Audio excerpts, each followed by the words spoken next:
Atos capítulo 8 diz assim: Os que haviam sido dispersos pregavam a palavra por onde quer que fossem. Indo Filipe para uma cidade de Samaria, ali lhes anunciava o Cristo. Quando a multidão ouviu Filipe e viu os sinais miraculosos que ele realizava, deu unânime atenção ao que ele dizia. Os espíritos imundos saíam de muitos dando gritos, e muitos paralíticos e mancos foram curados. Assim houve grande alegria naquela cidade. Assim nos fala esse relato de Atos 8, 4 a 8, essa realidade de que a igreja, quando ela inicia em Jerusalém.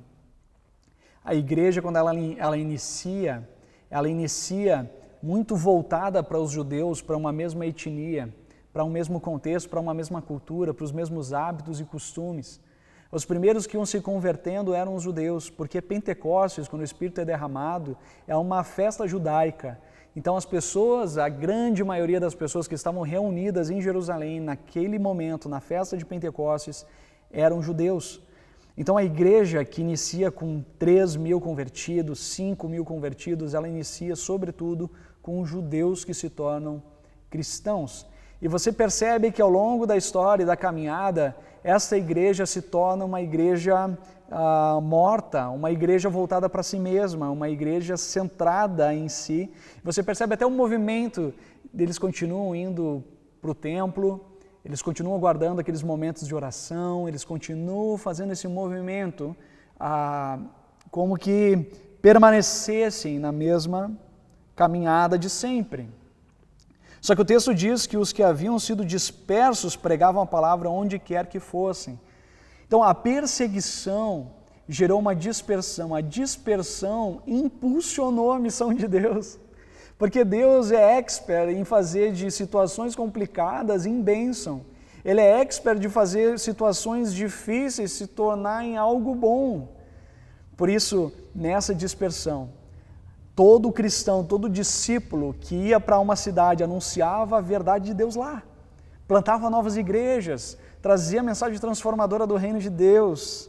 E assim muitas e muitas igrejas foram plantadas. E eu queria trazer isso para você, que em momentos de perseguição, momentos de reclusão, momentos de que de alguma forma a gente é impossibilitado de viver a nossa fé, quase que de maneira privada, nós nos fechamos nos nossos templos, nós nos fechamos na nossa vida como igreja e quase que aquela pessoa que não é da igreja não é muito bem-vindo, porque é um clube fechado, é um lugar privado de uma reunião privada.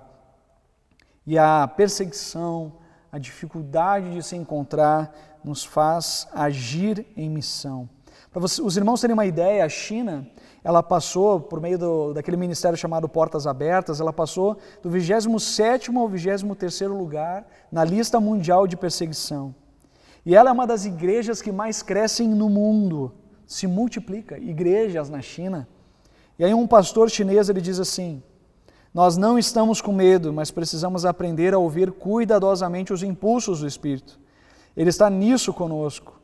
Nós apenas precisamos obedecer a sua voz e acreditar que Ele sabe e vê a situação toda. Quando nós o seguimos, realmente não há o que temer. A igreja se multiplica nas casas e essa igreja cresce, assim como a igreja na Índia cresce, né, mesmo em meio a perseguições, sobretudo aqueles que abandonam a fé hinduísta. A igreja, no primeiro século, estava limitada em Jerusalém e essa dispersão faz com que muitas igrejas são plantadas e impulsionam eles para a missão. Eu quero desafiar você em duas práticas, em duas ações. A primeira delas, eu quero desafiar você a fazer um culto doméstico. Quero desafiar você a reunir a sua família, a orar com a sua família. Pegue o seu devocional, ou pegue essa palavra, compartilha com ela, leia a leitura bíblica do dia, orem e intercedam uns pelos outros, ensina os seus filhos a orar, conversem a respeito da palavra, tenham um tempo de comunhão profunda com Deus. Segunda prática, peça a Deus formas criativas para abençoar os seus vizinhos.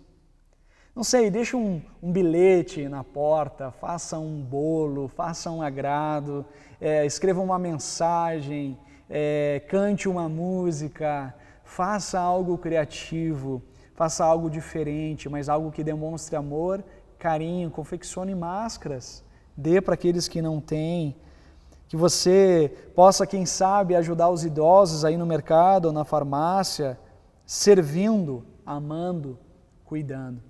Esse tempo é um tempo de nós multiplicarmos. Não é um tempo de parar, mas é um tempo de avançar. Porque o reino de Deus não para. Por isso a gente quer fazer parte desse movimento de Deus que não cessa, que não para, faça parte. Eu encorajo você, faça um culto doméstico, mas também surpreenda os seus vizinhos com amor e graça. Que Deus te abençoe.